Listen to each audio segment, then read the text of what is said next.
Hey, it is your buddy, Peace and Harmony, with you here today. Much love going out to all the beautiful, empowered harmonizers. We are zooming in and focusing in on a great viewer comment. And by the way, thank you so much for your recent donation. It's viewers like you who keep this channel alive and give me the feedback to let you know that I'm kind of providing some content that hits home and resonates with you. So thank you so much for your donation. And we're zooming in and focusing in on that viewer's comments. And it's just to discuss a little bit more of the red flags and experiences of the psychopath in the workplace. What we need to understand is that not all viewers here have encountered the relationship with a psychopath, versus like a romantic figure, a marriage partner, a family member. Of course, as we've discussed here in previous videos, the female psychopath in the workplace. So we're really going to kind of focus in and zoom in on sort of that topic. What are the red flags? What can you look for? What do you need to understand? How do these people operate? And, one of the most dangerous and lethal effects is that these people have untoward intent, meaning they can't help it. This is just how they operate. It is business as usual. But unfortunately, they have a very deliberate and pre-calculated and predetermined sort of demise, meaning the way in which they're going to bring others down. And you might not guess it in a million years. I mean, you might think that they're your funniest colleague, your best confidant, the one who always wants to share projects with you, the one with the biggest smile, the one who you've developed sort of that great rapport with. You've got to be very careful. And when I say lethal, I mean psychologically lethal, mentally devastating, financially ruinous, reputation to go down the shooter. It's not funny. This is very serious. So when we talk about the psychopath in the workplace, we need to understand that there is someone who appears on the outside like your everyday regular Sarah, Joe, whoever. I mean, they don't wear a big sign that says, con man, con woman, psychopath. I mean, they can be young, they can be middle aged, they can be old. I mean, so maybe you have a preconceived image of what, someone who is psychopathic would look like. And of course, you would never think that maybe that they would be employed or that they would be gainfully employed. You have a lot of these predetermined beliefs, but you need to understand that these people are oftentimes very great leaders, very charismatic, very charming, very, arousing or interesting or funny or entertaining. They are the charmers. They're the people who are going to come in and save the day. These person will either take on a lot of work or, be very interested in projects. But the problem is the deception at hand. So there's so much, it's almost like, even where do you start? So for one, I think when we talk about the psychopath at the workplace, you're going to really see and understand one of the red flags is that of boundary violation. So boundaries meaning time cards, meaning shifts work, meaning, regular times that they should be in the office. The fact that everyone is out of there by 5, everyone's out of there by 6. This is the person you see who's staying there until 7, 8, 9 o'clock, 10 o'clock, and they're still on the clock. No one is, and they're trying to maybe milk the clock, or, just they're sending emails at, at these off times. So, and they're still trying to either get paid or be on the job. And you think, oh, wow, well, here's a great employee. Maybe they just did not know better. Be very careful. This violation of boundaries can be everything from when they show up at the workplace. They're there very early. They're there like very late. It just, a lot of people then say, oh, what a great employee. But think again. These people will begin to look in cabinets, look in offices, look on different floors, look, on people's desks. They're observing and sizing up the situation.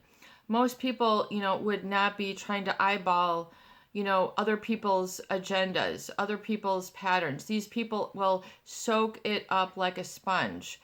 And when we talk about, violating boundaries, meaning they'll either approach others, or have others do the approaching for them, where they're going to, all of a sudden be on, try to get somebody's email, somebody's phone number. They'll start calling them. It seems out of order. Oh, I was just being a leader. Oh, I was just interested in this. So you see them maybe, taking initiative and championing projects really that they don't have any business being in, but they've sort of have this assumptive role. This can also go as far as, intelligence. In other words, there is something that they want. So the violation of boundaries is to start making connections, is to start getting information, to start helping themselves, to, the company food, the company whatever. I mean, using, the equipment, whether it's the faxers, the copiers, the van, these are the people who not only are making the big asks, they're doing the big take. It's like, well, we wouldn't usually, do this for you. However, so you've got these real violation of boundaries. These, and then this can also be not only in what they're doing, where they're going, you'll see that they're sort of assessing the situation up. I mean, they're sizing up who's who they need to get shoulder to shoulder with. This is not just typical business behavior. Sure, everybody wants to know who's who, who's on what project. We're talking about a different cat with a different stripe here. We're talking about who is someone who is psychopathic, who has really no conscience. And it doesn't mean that they have to be just sort of a criminal. It's they don't have a sense of right or wrong or morality. It's only what they want and then how they want to paint themselves to be. So painting themselves to be meaning, they'll put themselves on email lists, get into, groups. And this is not, once again, this is above and beyond. They'll be making statements in meetings that so-and-so called them, so-and-so complimented them, and it's, so-and-so, looked at their work, and it's all made up. In other words, they're trying to suss out the situation, see who's going to be on like a fact check. They'll just sort of blurb out of nowhere. Things will be made statements out of context, that it just does not seem appropriate for the situation, but they're usually into some sort of either heavy self-promoting. It's to get others unshaky. It's to get others going, wow, are you really that good? Or something of that nature. In other words, they'll be falsifying just sort of credit. Oh yeah, I got an email from the CEO. Oh yeah, I got a special phone call from the director. And then this person has never done that, would do that, or will do that, but it's just what they just sort of put out there as if, they're paving their way. Remember, deliberate and pre-calculated. So they're always just sort of grooming the people around them for, hey, they're going for the big office. They're quote unquote, even though they might not have any experience, they might not have, they're just going to make it happen. I mean, these are people who falsify degrees, who falsify their LinkedIn, who falsify their LinkedIn account, that they've been with this, for so many years. It's all made up. I mean, you have to be very, very, very careful. Very, very careful. I mean, I've seen it. I know it. I can identify it. And it can take an organization down. And when I, it's not a laughing matter when I say that, because their goal is, once again, not only to get themselves into a position of power, control, but deception. And, so that other people will not be able to function comfortably, that they'll begin to create, little groups, connections, things that are hidden from other people. In other words, conflicts of interest, giving your data away to the competitor, it's just you would not believe it. I mean, you would not believe it. So that's how the psychopath oftentimes gets away with it, because they go unquestioned, unchecked, unrecognized, and they will lie pathologically. And people say, "Oh, they're so good." I mean, they're just so good. And so a lot of people say, "Wow, well, that's just business savvy," or "That's just a fearless leader." Think again. These the red flags also are when they're extremely dispassionate, even in the face of turmoil. So things that normally should be upsetting, things that normally should be of concern, they're just cool, calm, collected as a cucumber. I mean, and this is just not, being secure. These people are fearless. These people have a fear of, they don't experience fear in the way that others do. So fear of loss of relationships, fear of hurting somebody, fear of taking credit where credit was not due. So most people would say, I have a moral bone, I have a conscience, I will not do that. So your behavior won't, allow you to do that. You just know better. You don't, the consequences are negative, and so you would not engage in that behavior. But to a psychopath, they're able to sort of suss people out, make up enough stories, and lie without flinching, without flailing, without worry, because to them, they feel that they have sort of this sort of ultra X-ray perception, or, X-ray, glasses, if you will, where they can kind of see through people. Because they don't have a conscience, because they have this sort of antisocial aspect, they're an intraspecies predator.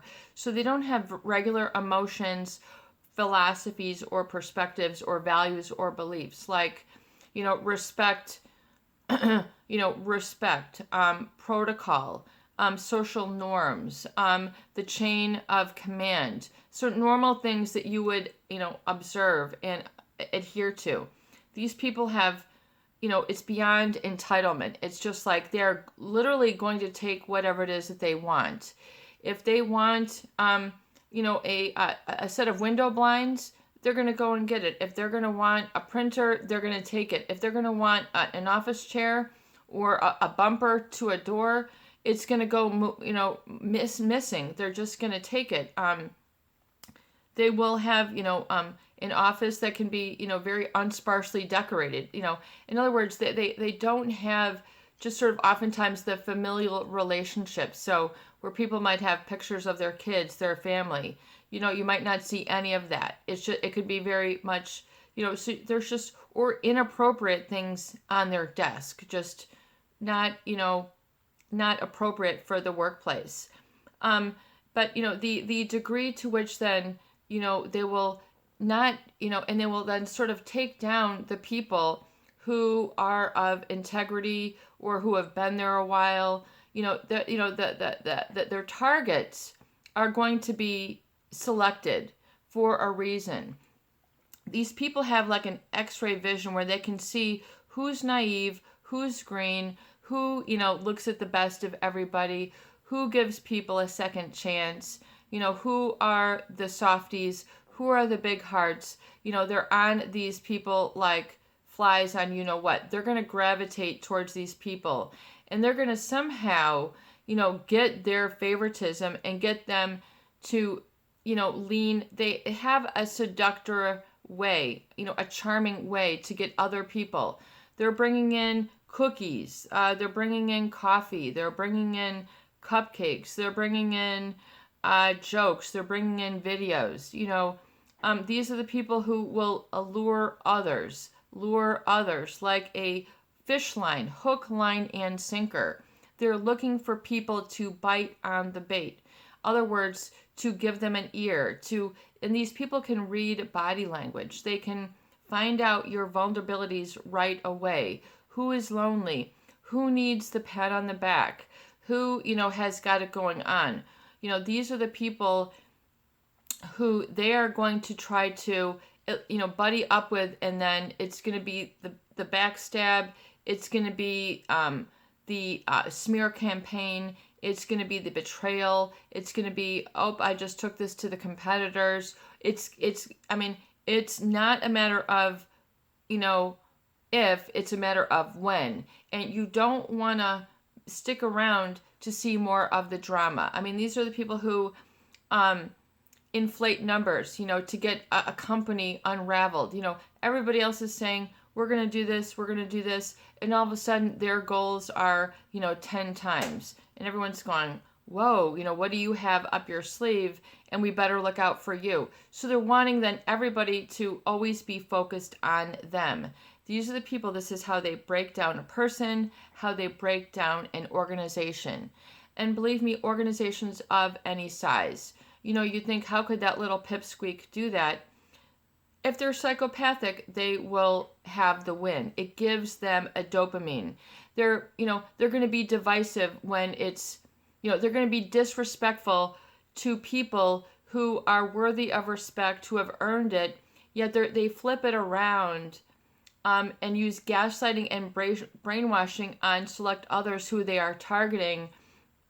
And will just, normal asks, they'll respond, with quips, with just sort of showing, that they are better than, even though they are not. They're always, it's for the people who they are trying to, pivot this, they're trying to sort of control, especially the energetic flow of how they make other people feel. If they can get confident people to feel scared, if they can get scared people to feel confident, they'll suss out your needs, and they will do this to sort of get in your ear.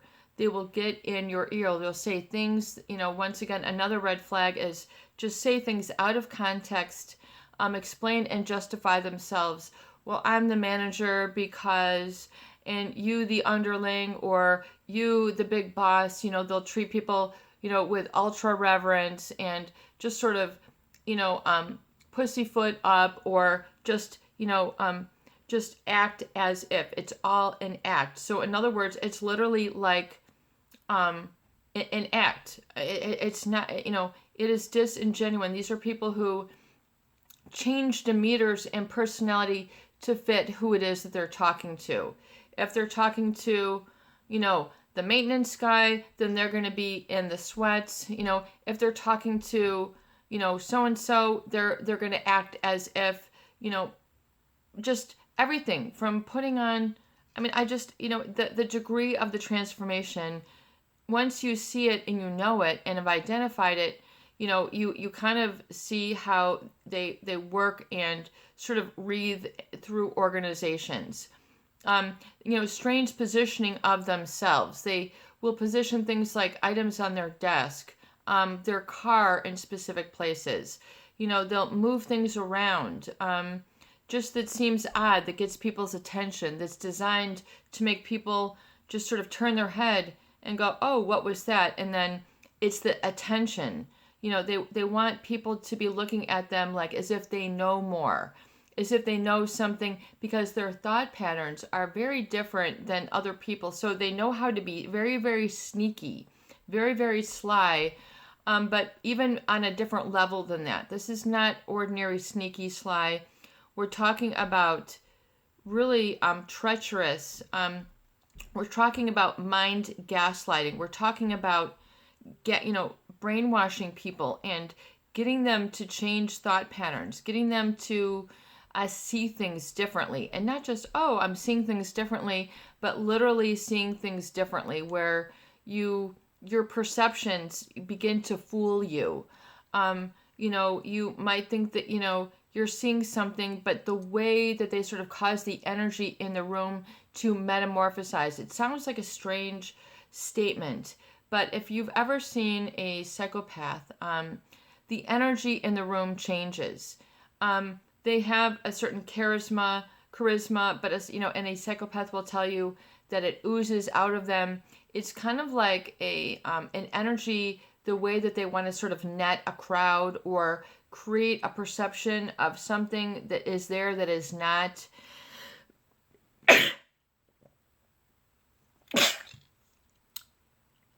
Excuse me one moment. They have a way just sort of I don't want to say sculpting the energy, but causing an attention vortex, if you will, where people feel glued. They feel that they can't take their eyes off. They feel suddenly maybe that they're been hit with a stun gun. They're like really numb. They're really focused on this person. They're just listening. They're it's a psychological drop of guard. So and that will this is very deliberate and intentional because that's how they get you hook, line, and sinker.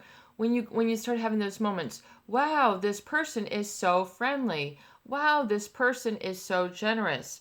Wow, this person is, so they're gonna stand out, But what's important is that oftentimes when they stand out in the beginning, it's interpreted favorably, but you don't realize what they're doing. The fact that they're stealing, from the company, either data or something of that nature.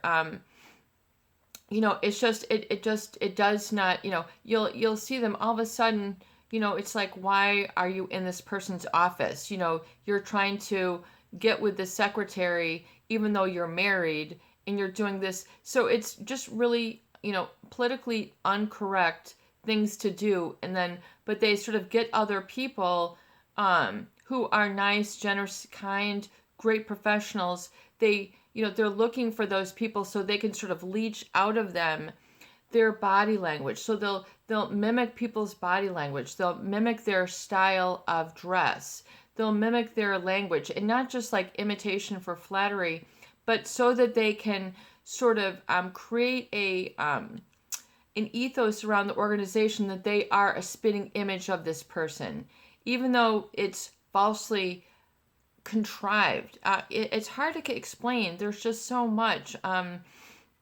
When you've seen it, it's just, and then they'll sort of all the other people who are like a stepping stone, they'll give the cold shoulder. They'll eventually try to, rat people out, even though there's nothing to rat out. They'll create this sort of like, oh, well, I have to deal with you, or something, just sort of a negative demeanor to you, even though you have been there to help them.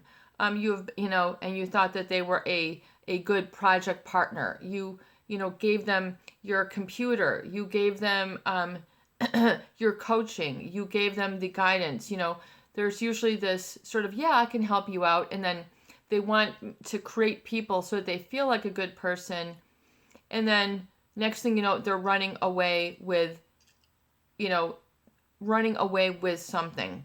And whether it's the context, the information, your trust, it's just, you don't want to see it unfold. And there's just sort of this predatory gaze where a lot of people, fall for, their behavior, their physical, their physical body, their body language oftentimes can be very, very deceptive as well.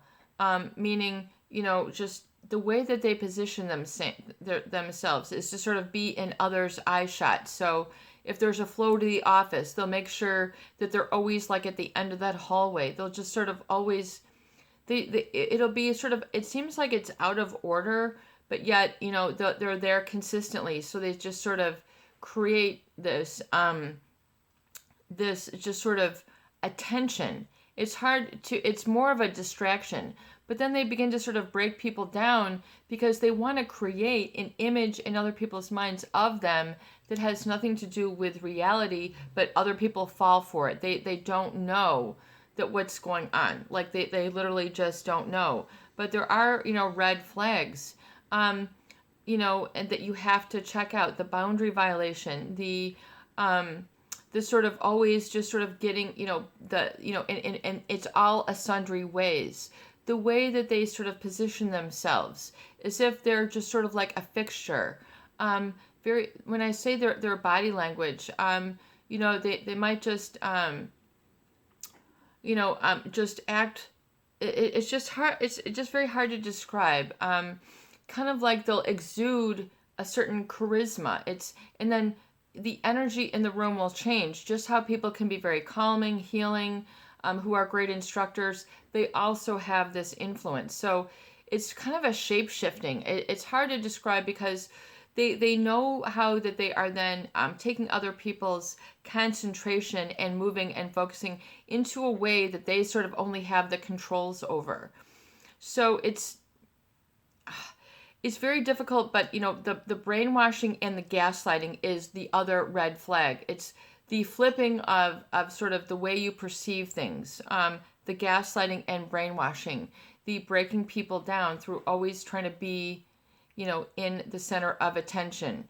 They might have, posters that they send out. Just, strange emails that, stand out above and beyond others. Different spreadsheets. It's just like, why would this person make this? You will see that, but to them, they don't know that they're sort of out of line, but they do, but they're just sort of going to deal with it anyway. So they'll always feel like, well, I can, even if this happens, this is my next step. So they always have this sort of pre-calculated, predetermined where they want to go, and they'll do whatever it takes to get there.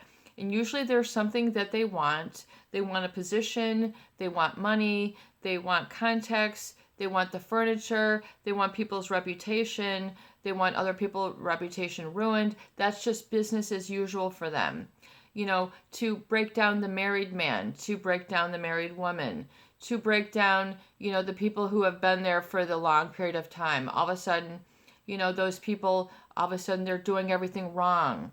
It's just, what? And then they'll find ways to sort of flip and contort and then get people to stumble. So even though people have been upright, they'll put obstacles in their path.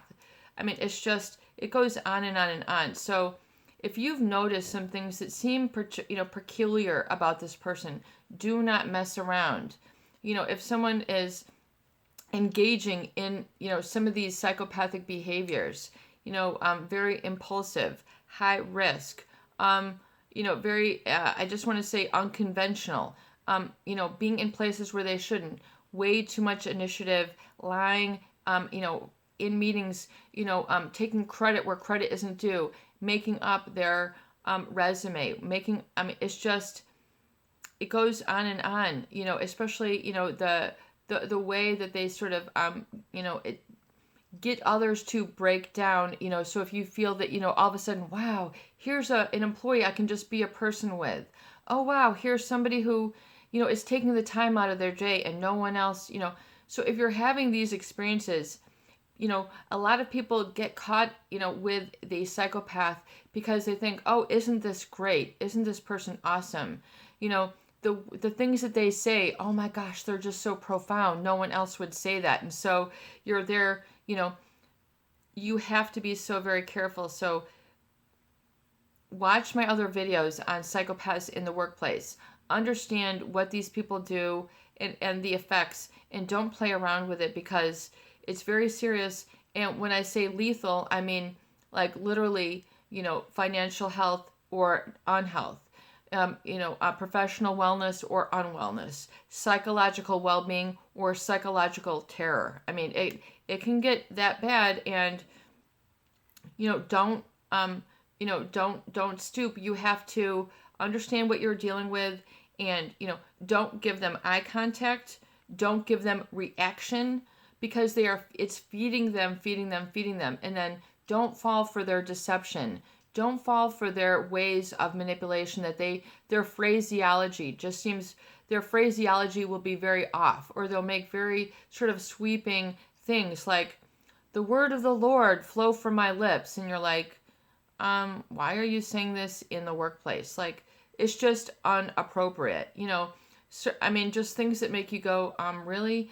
Or they might be just talking about things that are shocking topics, and you're like, yeah, we shouldn't talk about this here, or like, a lot of people then get tempted. Oh yeah, well, tell me more about that, even though we're not supposed to be talking about that here. So it's boundary violation, even in that way. It's just, there's a lack of conscience, but they are doing it deliberately to get people to then violate their own boundaries, and then they cause the other people to mess themselves up because they become too loose, or they say, oh, well, this person did it and then I will. So it can lead to a real demise. This is your buddy, Peace and Harmony, with you here today, and I hope that these videos do help. Please share, please subscribe, and please donate for more great tools, videos, discussion, and support. Have a beautiful day, and thank you for your viewership. And please feel free to share, subscribe, and please donate for more great tools, videos, discussion, and support. Have a beautiful day. Be safe.